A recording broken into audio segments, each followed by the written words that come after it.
Hello, Gemini. Welcome to your quantum astrological reading for the month of May. This is for Gemini sun, moon, or rising. And as always, welcome. Keep in mind that these are general readings. And if you guys are wanting to book a one-on-one, my website information is down below in the description box. Just go ahead and subscribe your email there, and that way you'll always get email notifications whenever the availability does open up. And thank you guys so much for liking, subscribing. Thank you for all the ways that you've supported the channel, and we shall dive in. Okay, so I haven't done these in a while, but as you guys might have seen blasted all over the internet is all this stuff about Pluto retrograde, okay? So that's why I wanted to bring these back to kind of go over the planetary movements, how they're going to be affecting you guys throughout the month of May. So we'll dive in, okay? I first want to start with energy that's going to be your strength or supportive to you throughout the next month, okay? Interesting. So we have the vessel, okay? Vessels. This might, okay, let me first dive into the Pluto retrograde. So you guys can watch whatever videos that you want, but I'm going to focus more on chemical interactions that are going to happen and what's going to come up from your experience, like shadow energies or interactions, because Pluto is connected to Scorpio, death, sex, transformation, taxes, all that good stuff. So it's about your transformation. But fascinatingly, Pluto affects the digestive system, the interaction or the entanglement that happens. So in your digestive system, your intestines, if there is blocked energy, if there is if you've ingested phthalates, which is plastics, which we all have at this point, if you have free radicals and they've actually caused energy to slow down in your intestines, so they're not operating at the highest energetic level that they should be, then it caused blockages, and it can actually cause you to kind of stay stuck in certain patterns in your life and you don't totally see it. Sometimes you can play out a certain pattern in your relationships and you're like, why is this happening? Because it's a holographic projection from the emotions that are kind of at a stall in your gut. So that's what we're going to dive into in this reading, okay? How it could be affecting you throughout the next month and maybe experiences that will come in. Fascinatingly, in your first house, okay, you have the Sun, Mercury, and Venus. They'll be moving into your first house at different times of the month, but in general, you can kind of expect that, when it comes to the way that you view yourself, you might be feeling more positive. You might be feeling like you want to communicate more, and Venus comes in and beautifies things. So there could be something about your communication that's kind of changing a little bit. It's becoming more loving or compassionate, and it could be kind of you're standing out maybe from certain ways that you're communicating, Gem, which doesn't surprise me. You're a communicator sign anyway. So let's dive in, see what card's gonna start with that.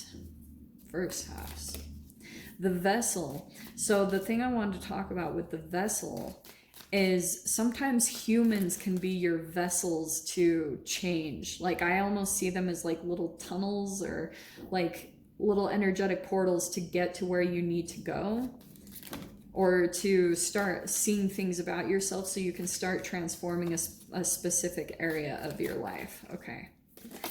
Do you want to come out? All right. Okay. Well, that could be not more clear. So the way you're going to be seeing yourself this month is Six of Cups, maybe more nostalgic, okay? This is a beautiful energy. It's more of a childlike energy. So maybe you have a little bit more naive happiness. You're healing. There could be some serenity or generosity about you. But you could be that's the Pluto retrograde. You could have certain memories come up from the past, or you're thinking about people from the past. And it's kind of there's a certain energy that's wanting to alchemize about the way that you're seeing the past, certain emotions that you feel about it. That's cool. I actually love that. And for some reason, I'm seeing those similar. The vessel feels more kind of like a watery energy, and the Six of Cups is more emotional and watery too. So you'll probably be feeling more thinking about some memories, some specific memories of the past. In your second house, we have the King of Pentacles. Wow. That's money, finances, and you've got something coming in here where Maybe you're becoming more like responsible with certain aspects of your money, or you could have an increase. You could be dealing with also like an investor or a boss. Something here is coming in about like your work, the way that you make money, that could be helping you in a certain way. Oh, I also feel like, yeah, there's someone here that you're dealing with connected to your finances. It could be someone that you're learning from. And also, some of you guys, it could be certain entanglements that you're going through, like about finances, like just a lot of organizing. And that could be the taxes part, you know. So maybe you're dealing with a financial advisor or a partnership that's like organizing the finances. That's boring stuff, but it's still important. It affects everything about you, which is the Pluto energy, your taxes. Third house, we have the Ten of Swords. Okay, some of you guys, this is your house, the house of communication. You might be communicating either about a painful process that you went through. It could be with someone else in your environment, maybe a friend or a therapist. You're having to process a lot of it, because this is like, yeah, you might have gone through some type of ruin, a crisis, devastation, karmic lessons, endings, and new hope, okay? So there could be communication about that. Not surprised with the Pluto retrograde. So you're either like communicating to heal yourself, or you're talking to someone. It could also be someone from the past, okay? Not gonna lie with that popping out in that way. In your fourth house, we have the Seven of Pentacles. Alrighty, Rue. So let me just tell you, Jem, fourth house is family and home. You have the Seven of Pentacles. It just feels like, and actually that's perfect, because Mars is going to be in Cancer throughout the month of May. So you might be feeling like, you know, you need to have a bit more diligence when it comes to certain things in your home, like patience, or, you know, this can be routines or habits, like day by day things, because you're like preparing for long-term success. So there could be certain things that you're trying to like work on right now. You're watching it grow. Like it's you're seeing some type of success from it, but it is requiring your effort to put into something with your home, like either work from home or work an effort on a relationship or your family. It looks like there could be some small progress that happens there, okay? In your fifth house, interesting, we have the Eight of Cups, which is there could be dissatisfaction, leaving behind, deep contemplation. This is an interesting for it to come out in, because this is creativity, hobbies. This can be romantic interests. So some of you guys might be walking away from a romance, like or someone that you'd been seeing, and you're deciding it's not really working out for you. If that's not a person, which I was saying, it could be like romance or affairs, because Pluto retrograde is sexual stuff. There could also be something about like certain things that you're like, oh, this isn't really satisfying me anymore when it comes to certain like hobbies and things, and you're deciding to kind of walk away from those and move towards something that feels better. So I don't know, it does feel a little bit more romance to me more than anything. There also could be certain things where you're using your creativity and your hobbies to try to work through like you having to walk away from certain dissatisfactory partners and things like that in your life. Okay. In the sixth house, this is actually hilarious. Sixth house is your health. You might actually be feeling a little bit defensive. like you could be feeling as though people are wanting to kind of give you advice, or, you know, you could be feeling like, just even there's a chemical that you're ingesting that's making you feel a little bit more defensive or fired up. I don't know why that's popping out, but for some of you guys, maybe there's someone coming in and they mention something about your health and you get a little defensive about it. Okay. There also could be something here about, see the competition and gain. I love this, because when it comes to your health, I think certain things that you're taking action on, certain effort that you're going into, you're going to reach some type of goal. You know, you're going to have some type of gain when it comes to that area. So whether it's like working out or with eating or something along those lines, It might even have some people that are competitive around you, I'm not gonna lie, because you might start to, it's like maybe certain things, like you're able to put all your effort into it, and it's maybe like it might make you stand out above the rest, and then people might not be so happy about that. So be aware of that. It's kind of funny. Somebody else had the same exact card in the same position. So we have the Fool card coming into your 7th house, which is partnerships and relationship. You might meet a brand new type of person that you've never met before.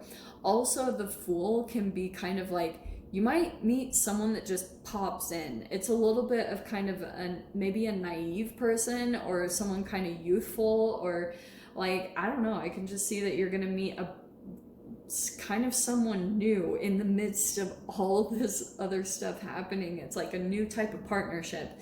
If that doesn't happen, like a specific person, you guys might just start to see a new chapter of the type of relationships opening up. Like if you had a certain pattern of relationships that you had attracted before, your work and effort that you're doing to move on, to leave things behind, and to move away from what makes you sad or unhappy or dissatisfies you, or what doesn't commit to you, you're going to be moving in a different type of relationship. And it could be bringing like new types of commitments, you know, really new type of relationship that you haven't experienced, because it might be a bit of a leap of faith, like something different that you might have never tried or thought that you would be interested in when it comes to certain partnerships or friendships or relationships in general in your life. Okay, in the 8th house we have the Tower. There's the Pluto retrograde, that's the Scorpio house. So there could be unexpected things coming up when it comes to your transformation. Like it doesn't have to be a bad thing. It could be kind of like something unexpected happens. Maybe if you've been in a plateau for a while, if you've been trying to like transform something, feels like you might hear something unexpected, or there might be a dramatic thing that happens that kind of is like, it could be a positive thing where you make headway quickly, or you accomplish something really fast. That's actually I kind of like it. For those of you, that also could be the Pluto retrograde bringing something up to the surface, and it might bring up some emotions, and because that's the stuff about Pluto retrograde, is sometimes it can bring up stuff that feels a little bit uncomfortable. So that's kind of the heads up of what Pluto might bring back. It could bring something, right?